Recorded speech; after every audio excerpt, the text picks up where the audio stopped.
Saya membaca Al-Quran hanya terjemahan saja karena saya tidak bisa bahasa Arab. Apakah boleh Ustaz? Dan apakah membaca Al-Quran wajib menghadap kiblat? Quran itu memang diwahyukan pada Nabi dengan berbahasa Arab dengan dua tujuan. Pertama, menghadirkan sifat keselarasan bagi masyarakat yang menjadi objek dakwah. Makanya tidak diturunkan wahyu kecuali dengan bahasa kaumnya. Apakah Nabi Musa alaihi salam mendapatkan Taurat pakai bahasa Arab?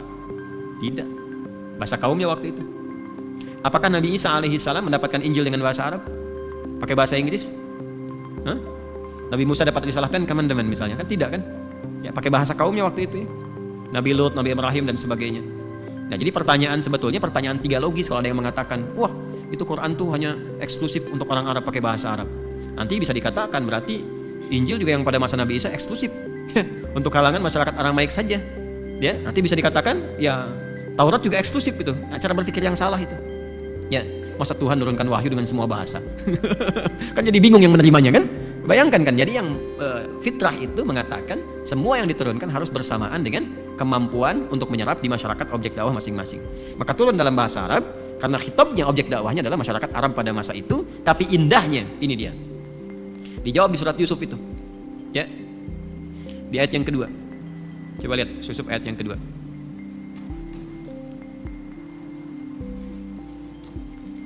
Sudah ada? Inna anzalnahu Qur'anan Arabiyya ada? Coba bacakan. Gantian kita supaya ada pahalanya. Coba bacakan. Bismillah. Ayo yang sudah, antum baca. Ayat 2, surat Yusuf ayat 2.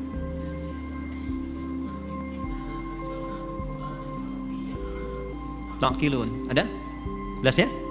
Inna anzalnahu Qur'anan Arabiyya la'allakum taqilun. Sungguh dengan keagunganku kata Allah, kami turunkan Al-Quran itu dengan menggunakan bahasa Arab supaya kalian cerdas.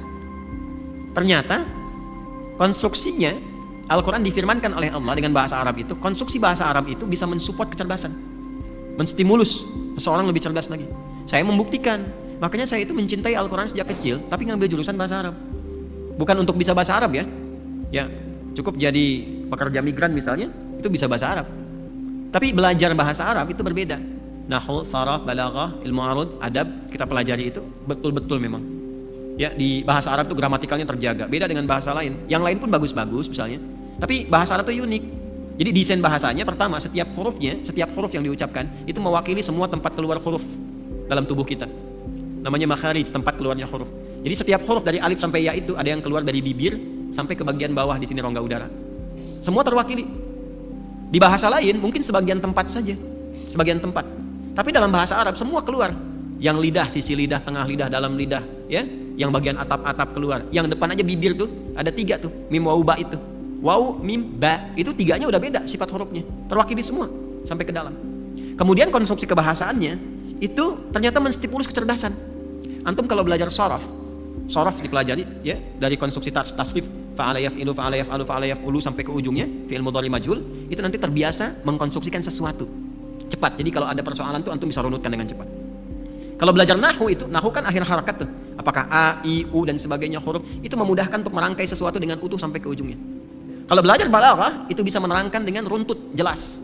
Atau mendesain sesuatu dengan indah sehingga ketika menyampaikan orang diajari enggak terasa seperti digurui. Itu balaghah. Kalau belajar ilmu arud bisa menata syair dan merasakan kenikmatan ya dalam kita membaca Al-Qur'an. Beda baca surat Ad-Duha ujungnya a itu kalau baca pakai dasar ilmunya itu ke hatinya beda, ke jiwanya lain. Terasanya indah. Itulah Quran.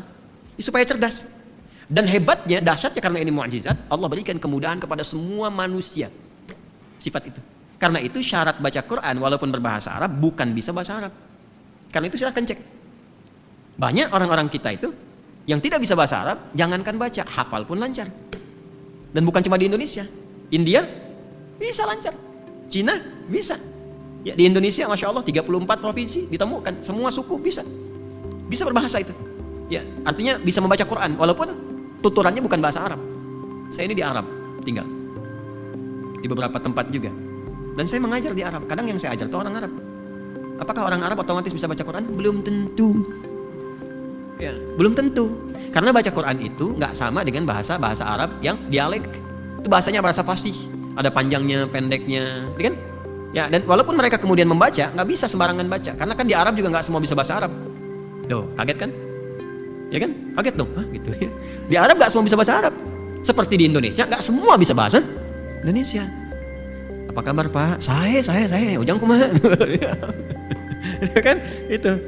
Di Arab juga dialek ada, bahasa dialek itu bahasa lokal. Ya, misal kaifa haluk itu bahasanya fasih. Apa kabar? Kaifa haluk. Orang Libya bilangnya sinjo. Sinjo, baheo, ya. Sinjo, baheo. Baheo itu bukan tumpah. Ya baik, ya. Sinjo, baheo.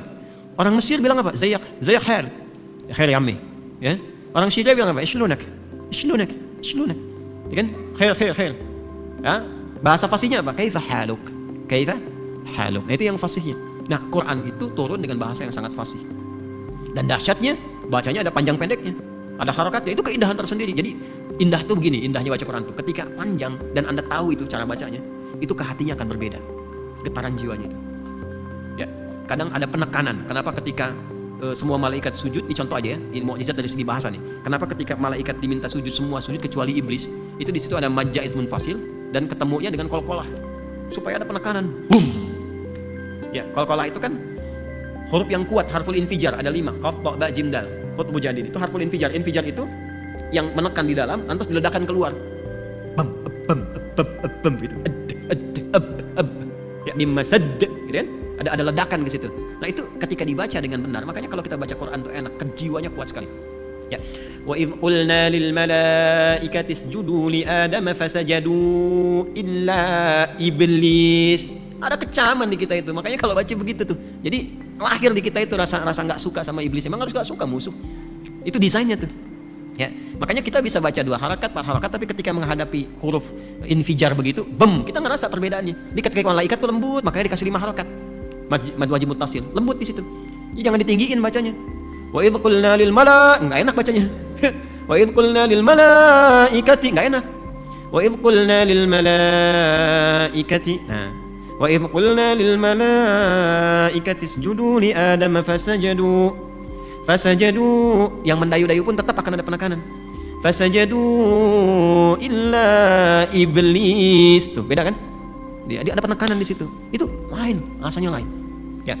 Sama ketika kita baca ulaika di ayat 5 itu, kenapa wajib muttasil? Tapi sebelumnya jaiz munfasil. Ya. Kenapa jaiz munfasil? Yang ayat 4-nya itu. Ya. Walladzina yu'minuna bima, kan jaiz munfasil tuh, bisa 2, bisa 4, bisa 6 harakat kan? Ya kan? Tapi setelah itu wajib muttasil. Ulaika ala hudan mir rabbihim wa ulaika humul muflihun. Itu ada beda. Makanya Quran itu vibrasinya, dia itu getarannya, gelombangnya kalau benar dibacakan itu ke hatinya itu kuat sekali. Itu yang dimaksud Quran surah Al-Anfal ayat 2 itu. Innamal mu'minuna alladzina idza dzukirallahu wajilat qulubuhum wa idza tuliyat 'alaihim ayatuhu zadatuhum imana wa 'ala rabbihim yatawakkalun. Pernah enggak merasakan getaran itu tuh? Ya. Makanya Abu Bakar itu paling kuat, dan kalau ngimamin cenderung enggak mau. Ya, Abu Bakar imam kata Nabi, jangan saya Nabi katanya. Imam, jangan saya Nabi. Ya, saya itu orangnya perasa katanya. Maksudnya apa? Takut nggak lanjut suratnya itu. Jadi kalau dibaca saking merasakannya, ketemu ayat surga bisa nangis gitu ya. Karena kadang merasa pantas nggak masuk ke surga gitu kan. Ketemu ayat neraka makin nangis karena takut. Udah beramal kok merasa terancam hidupnya gitu kan. Takut nggak sempurna. Itu ketawaduan aja di situ. Ya, ini semua cepat nangis gitu. Terus dibela lagi sama Sayyidah Aisyah kan. Ya Rasulullah, bapakku itu kan Abu Bakar ya, itu perasa orangnya gini. Kata Nabi, kalian ini seperti saudaranya Yusuf aja gitu. Maksudnya saling bela satu dengan yang lainnya gitu. Nah, itulah keindahannya. Ujung-ujungnya jadi imam juga. Ya, tapi kadang-kadang tertentu. Ya. Makanya saya kalau terlalu banyak, enggak. Sedikit enggak apa-apa gitu. Teruskan ya. Nah, jadi ibu teruskan belajar sambil baca dengan terjemahan, silahkan baca dengan terjemahan, tapi bersamaan dengan itu dampingi dengan belajar baca Qurannya. Ya, dampingi belajar tajwid, dan itu saat belajar pahalanya 2 kali lipat dibanding orang yang telah lancar. Walladzi yatata'ata wa huwa syaqun 'alaihi falahu ajran. Orang yang mau belajar Quran tulus ikhlas dan masih terbata-bata. Mejanya terbata-bata. Kadang-kadang ada juga yang bukannya terbata-bata. Ada yang terbatu-batu, terkarang-karang. Kalau bata kan masih lunak ya. Batu kan keras gitu, diminta du gitu kan? Ya. Itu kuat, dia berat mengucapkannya. Alif lam mim. Itu Masya Allah. Kata Nabi dia dapat pahala 2 kali orang lancar. 2 kali orang lancar. Jadi kalau alif lam mim 3 huruf dapat 30 lancar, yang ini dapat 60. Ini pun Anda jangan salah paham dan Anda memutuskan enggak lancar aja misalnya. Tidak. Maksudnya itu dinilai oleh Allah, 1 pahala kesungguhan belajarnya, yang kedua pahala bacanya. Jelas. Terus yang sudah lancar bagaimana Ustaz? Ma'asyafaratil kiramil bararah. diiringi oleh malaikat namanya kiramil bararah. Jadi kalau sudah lancar baca Quran, rajin baca, itu ada malaikat yang mendampingi, kiramil bararah. Ya, cuman nggak ditampakkan, sifatnya gaib. Kalau tampak antum lari gitu.